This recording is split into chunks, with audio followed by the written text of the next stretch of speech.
ask all of you, how many of you take public transport? Almost everybody. How many of you feel that it's very crowded? Almost everybody.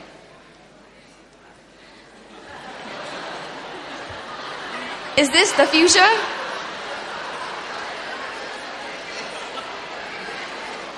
So how many of you have seen this picture online? It had been making the rounds post the population debate. I thought it was hilarious. But jokes aside, we should think about whether this is the future. If today we feel crowded, what would 2030 feel like with 6.9 million people? But I'm going to actually venture and give you a different perspective now. I mean, like all of you, I also felt that 6.9 was a difficult number to understand, especially if today, I hardly go to Orchard Road. I try and not go wherever the crowds are because I'm terrified of crowds. And in 2030, if our population is going to go to another million, it's 5.3 million today, and if it goes to 6.9 million, how much more crowded will we feel? But I want to just pause and also tell you about this land use paper that came with the white paper. I didn't actually put the cover in the slides, but together with the white paper, the government had actually launched a land use paper, and in this land use paper, they charted how Singapore was going to get to 6.9 million, but still actually maintain the quality of life and the sense of space for everybody.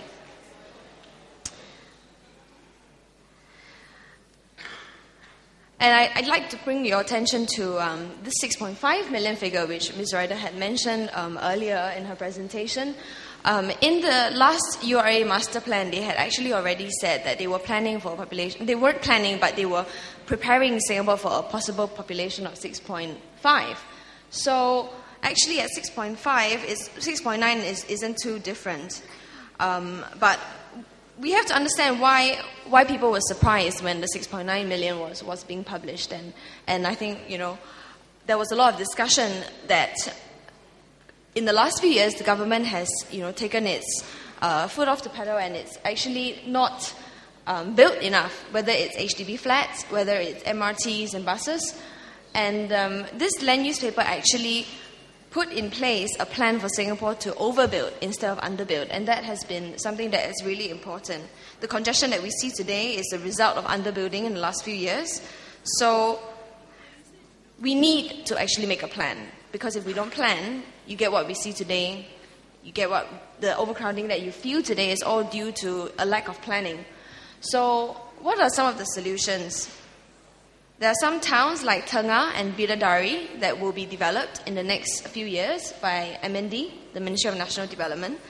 And there are also going to be islands that will be developed in the future. Tekong, some of you will be going to NS very soon. You will be very well acquainted with the island of Tekong. They are trying to consolidate that, and in the future maybe possibly build more homes on that. Pulau Ubin, everyone is very familiar with. That's also a possible island that we can build homes if it comes to that and we actually need space for our children. I know many of you probably won't think about that right now, but it is something that our leaders have to think about, how we're going to prepare for the population of the future. Building upwards and downwards, the pinnacle at Duxton in Tanjong Pagar. How many of you have actually seen it, been to it?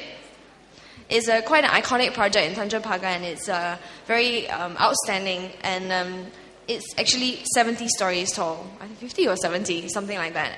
And one of the solutions is actually building higher and higher or going underground. JTC and LTA are exploring underground shopping malls. To some extent, we already have that CityLink. I'm sure all of you know that. It's already underground.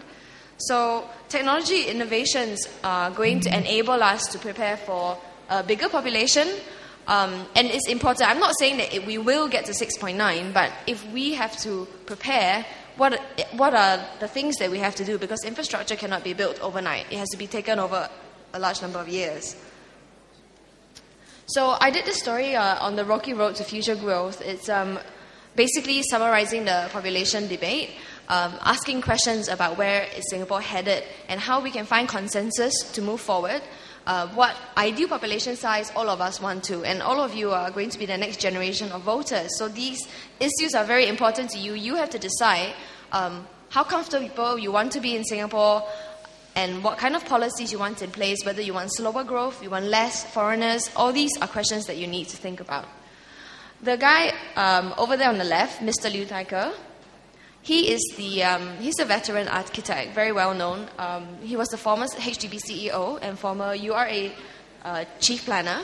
And when I spoke to him over the phone, he actually said to me, I don't understand what all this fuss is about. Yes, we grew very quickly over the last few years, and there's a case for growing a little bit slower, making sure that the foreigners that come into Singapore are well integrated.